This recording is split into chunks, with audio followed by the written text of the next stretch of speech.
Hey there, everybody. Matt Carter here. And Jessica Carter from CarterMatt.com. This video is our reaction to The Expanse Season 2, Episode 4, entitled Godspeed, upon viewing it for the first time.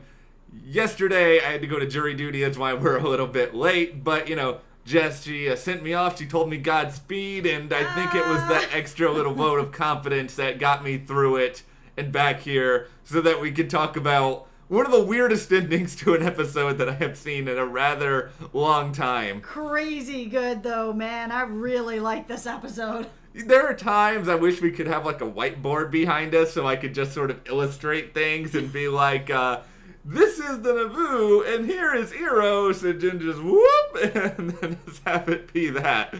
Oh man, it was something. There's a lot to talk about here. I have so many questions, but before I guess we ask any of them, if you like this video, be sure to give us a like, subscribe to Carter Matt on YouTube, and hit the notification bell so you don't miss any other coverage we have coming your way. Alright, I just want to get inside your head for a second here. When you see this moment happen at the end of this episode, what are you thinking? Okay, first I want to talk about how big the Nauvoo is, because when I first saw the ship, when they were building it and all that, I thought, yeah, it's big and everything, but when I saw it take off, this thing is enormous. This ship is so dope. I really loved this ship and the magnitude of this ship. So when it came to this whole plan, and they're gonna shoot it, and they're gonna hit Eros, and they're gonna send it off into a sun, I thought, okay, yeah, big battering ram. This all makes sense. When they got to the point that it was actually about to hit, and then Eros played a trap card and was like, nope, this isn't happening today, and it just rolled away out of the way. I couldn't believe that was happening, and I should have expected something like that to happen, because this protomolecule does seem to be learning and growing and not having it. They're out for their own self-preservation. I should have expected that it was going to try to not die. And I didn't. So yeah, when it was rolling out of the way, moving out of the way, I was like, this is not happening. Oh my goodness. Now this ship is what? Just headed off to just explode in the sun for no reason, and the Morbins got robbed, and they wasted the ship. It's incredible. This ending. Whew, holy smokes. What did you think when you saw that happening? I'll go through the process, because typically I like to allow myself one bad Mass Effect joke a video.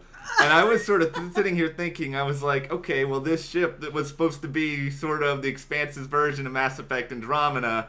And then after this was happening, I was starting to think, oh no, this storyline is ending faster than any hopes of a Mass Effect Andromeda trilogy is. And but no, there's good news, everybody. The Nauvoo is still around to some degree. I don't know exactly how it can be steered off course at this point, but no, I did not see things ending in this way. I mean, I'll say this, that I didn't exactly expect that the protomolecule was going to be gone in this episode. I mean, it's kind of been a part of this show from the very beginning. It was just sort of like, why would you remove this from the equation just, 4 episodes into season 2? But well, at the same time, there's still a protomolecule out hidden in the asteroid somewhere. So, I mean, there's still more of it.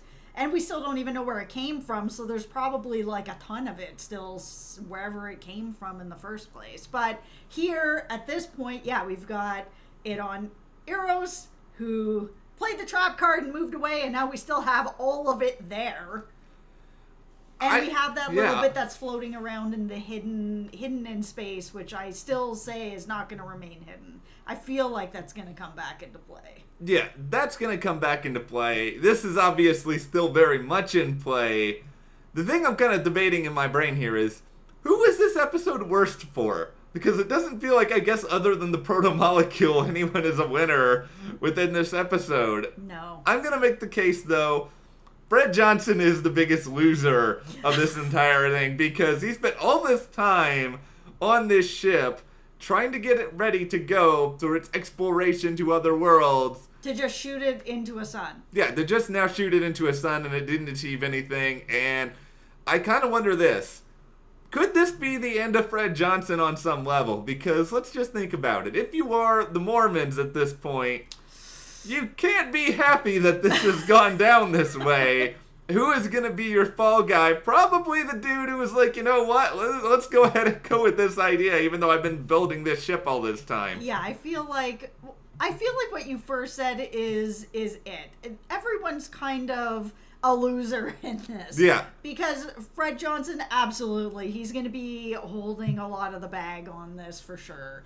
Miller, he's in a bad situation. Yeah. There's no even getting around that. Holden's had to kill a bunch of people on a ship, which is something I don't think he ever really thought was going to be on his own radar and something that he would do or have to do. Nobody has really come out of this episode a winner, except maybe, and I'm going to probably butcher his name, is Diogo. He got out of this all right. That whole scene where he was holding the button and Miller took it from him, there was no pushback from him. He was just like, okay. Okay, thanks. I'm going to get out of here now. And off he goes. Yeah, Diogo is like the ultra, like, I don't know, like, he feels like the Expanse version of, like, that slacker kid who's just sort of like, okay, whatever. Sort of like a Pete Davidson character on SNL. But, like, is Miller kind of like a partial winner in this episode? Because he didn't die. He's still stuck there holding that button where everything is going to explode at any minute. Well, he's not dead yet. He's not dead yet, but can I just say how much I like the relationship between those two? Miller and Diogo. I really like it. They feel like great partners for a buddy cop movie where you've got like Miller's like the grizzled veteran who's just all cynical about everything, and Diogo is the guy who's like, let's charge in there and get the job done. Or it's either that or he is like the guy who doesn't want to do anything at all, and Miller's like dragging him from location to the next. I just feel like they bring something really cool out of each other, which means that I'm probably gonna end up losing him at some point. Yeah, typically what happens is you grow attached to someone and then they die. Yeah, and I'm growing attached to this duo, so, you know, I feel like bad things are coming. Bad things may very well be coming still for everyone in some shape or form. I mean, what's so curious to me, though, about this episode is so much of it was event-based. Yeah. Like, it was all about this plan just into Nauvoo, just going into Eros, that character-wise, you know, there wasn't that much in terms of, like, big, dramatic movement. I mean, you think about the people aboard. The Rosie, I mean, I think Holden is obviously the one who is probably feeling the most different out of all of this. Yeah, and I really want to talk about the whole thing that was happening with these medics that are here to, you know, do the right thing and trying to help. And I was really surprised that there was not really anyone on the Rossi that was resistant to not actually going on and like checking that these people are actually doing what they said. Like, we're talking about the protomolecule here. This is something that they've watched kill 150,000 people. Yeah. Why would you just take their word for it? No, we didn't go on. No, we didn't actually touch anything. We're all good. And I know that they had originally said they were going to board, but then they didn't. And they were like, all right, just move along. If you didn't do it, you didn't do it. Move along. I was a little bit shocked that nobody on there was saying, no, we got to get on this ship and we got to make sure. We can't take their word for it. Because if they did do something, now they're bringing it to wherever they're going. I feel like it was all, every single person on both ships really was playing a game of like calculated risk, because I'm guessing that Holden didn't want to blow, you know, their cover that they're not actually Martians, and, you know, this Martian ship is, you know, something that they just so happen to have. I get it, but at the same time, they've just hijacked the Nauvoo to shoot it into the sun to get rid of Eros. They're not going to take that risk to get on that ship and make sure that those people actually are what they said they are. What's the point then of what they're doing over here if they're going to be like, oh, these these couple of guys, they went on there and took the protomolecule, and now they're going who knows where to infect who knows who else, right? It's a tricky thing that I think they try to pull off here, and I don't know if they do it completely, because there is sort of that, okay, these people may be causing some sort of grave danger to everyone elsewhere, but then there's also this whole, what if they broadcast everything we're doing or who we are, what's going to mean for that for us in the future. But in the end, I think they just get lucky that the situation sort of works out the way that it does, at least in that, these people aren't going to be able to go and do everything else. I was just a little surprised that they didn't actually stop them and test them and make sure that everything was okay. But how do you think Holden, that this is going to change Holden going forward? This is a really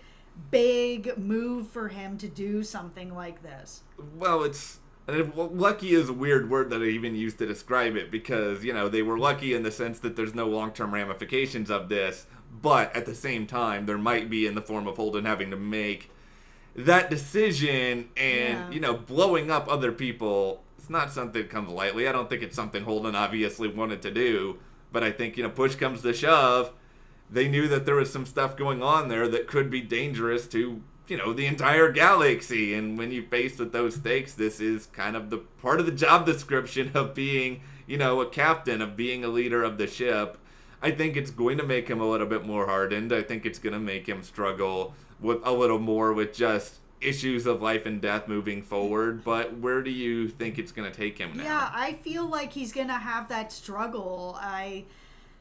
I think eventually it might harden him a bit more as a captain, but it was only a little while ago that he told Miller, I've never killed anyone before. So now that he's moving forward as a captain, he's growing stronger as a captain, having to do something like that, I do feel he's going to have a lot more struggle with him, which is something I'm excited to see, because for me, Holden was the character I was having the hardest time really connecting with and really getting into, and I'm all in now, and seeing something like that is something I would really like to see in Holden.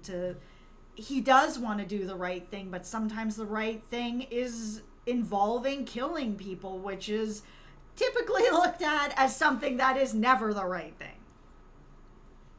Yeah, and I think Holden, he'll have to deal with the aftermath of this. I'm sure he'll lean on other people on the crew for support. Hopefully they're able to offer something. But, this is all going to keep going, and this is all going to keep ramping up. And I think eventually we're going to see more of Christian colliding with a lot of these other people. And, Christian does a good job in this episode of sort of putting the focus over on what's going on. We know now that this corporation is involved, one of many that are under the Jules umbrella. What a great move, pushing that ship into everybody's view and being like, all right, let's make this not a secret anymore. Now we can all talk about I just love her. She's so smart. Yeah, this was so well thought out. The back channels with Fred Johnson were smart. Getting it to happen in this way was smart. Now having this confrontation that involves Jules, ultimately now, he can't really be in hiding with any of this anymore. He has to actually face some tough questions, and that, I think, is ultimately going to lead to her maybe thinking that she doesn't have to tiptoe around as much, but I don't think she's out of the woods here just yet. Well, I think she's really not out of the woods now that Jules basically threw it out there that he feels that she knows more than she's letting on, which I find really interesting because he's just met her, and other people who have been around her longer should be able to kind of pick up on some stuff with her a little more because they have been around her. And I think someone like Jules is probably really, really good at reading people, because if you are going to be that powerful of a person and have that many people working under you, you've probably become a pretty interesting judge of character. And I think maybe other people aren't able to see in Christian what, Jules sees in her. And I think maybe a part of that is Christian's close with a lot of other people, and I think they probably want to see whatever they want to see in her, as weird as that sounds. Yeah, and maybe Jules is pretty shifty and Christian's pretty shifty. So maybe there's just something more that he sees there. That it seems like Jules has played the game a lot as well, and that maybe he's just a really good player and she's a really good player, and maybe they can smell their own.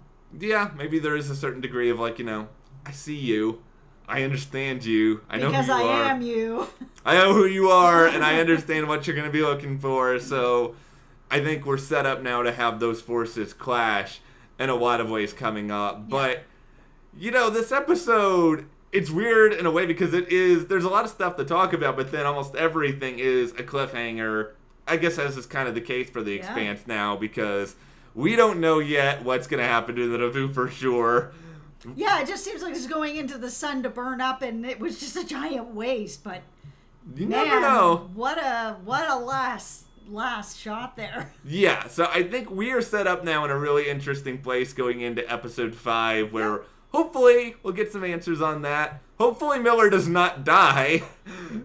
I hope he's not going to die, but this is the Expanse, and the Expanse has created this as a world where maybe Miller is going to die. So, and I love that. Not because I want Miller to die, because if you've been watching these, you know that I'm all in on Miller and Christian are my two. Yeah.